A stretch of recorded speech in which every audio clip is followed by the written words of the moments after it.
Alright, let's start with a question. What if I told you that the guy who made you terrified of serial killers in Ounce and comforted you as Detective Stabler in SVU spent the early 90s voicing a leather-clad, wisecracking dinosaur in a sitcom? Yep, Christopher Meloni wasn't always the king of intense side eyes and dramatic monologues.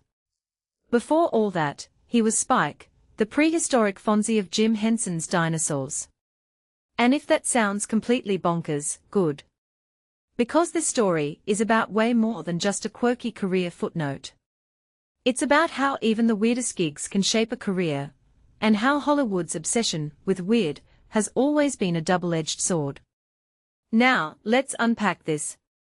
Dinosaurs was a show that somehow blended animatronic dinosaurs in suburban dad sweaters with razor-sharp satire about climate change, consumerism, and authoritarianism. It was like the Flintstones got a PhD in cultural critique and decided to roast the 90s. And into this madness walks Spike, a spiky, leather jacket-wearing polecanthus who's basically the show's punk rock conscience. What's fascinating here is that Meloni, who'd later become synonymous with moral complexity, started by voicing a character whose entire shtick was giving terrible dating advice and inventing nicknames. It's like casting Morgan Freeman as a circus clown. On paper, it's absurd, but in practice, it weirdly works. But here's where it gets even more intriguing. Spike disappears in season 3.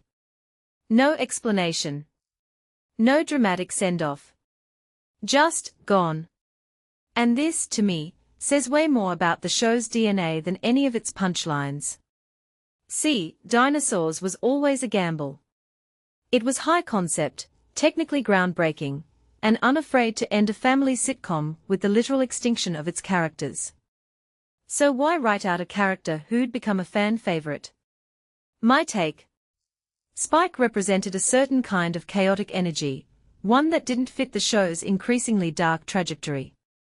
By season 4, the show was tackling Reagan-era policies and environmental collapse. There's no room for a wisecracking sidekick when your main plot is about dinosaurs inventing SUVs and destroying the planet. Spike wasn't just a character, he was a relic of the show's earlier, sillier self. And then there's Meloni's career trajectory. After Dinosaurs, he bounces between gritty roles, Ounce, SVU, organized crime, and suddenly, Spike feels like a buried treasure.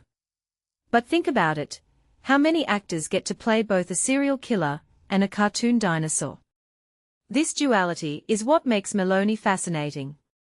He's not just a tough guy or a comedic voice actor, he's a chameleon who thrives in contrasts. And honestly, I'd argue Dinosaurs gave him a masterclass in balancing absurdity with emotional nuance, skills that later let him deliver monologues about trauma while making you forget he ever wore a leather jacket covered in spikes. But here's the deeper question. Why do we love stories like this? Why does it feel so satisfying to connect the dots between a dinosaur sitcom and a crime drama empire? Because it reminds us that art is never linear. The same industry that typecasts actors also gives them weird, wildcard opportunities that secretly build their range. Spike wasn't just a funny detour for Meloni, he was a Trojan horse.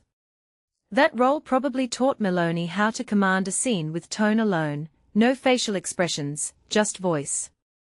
And if you don't think that helped him later, when playing Chris Keller's chilling silences, well, you're not paying attention. So next time you watch SVU, picture Elliot Stabler's leather jacket over a spiky dinosaur costume. Because the truth is, every role, even the ones that feel like career left turns, is a stepping stone. And maybe that's the real extinction-level event we should be thinking about, the death of the idea that weird roles don't matter. What's your weirdest career pivot? Let me know in the comments.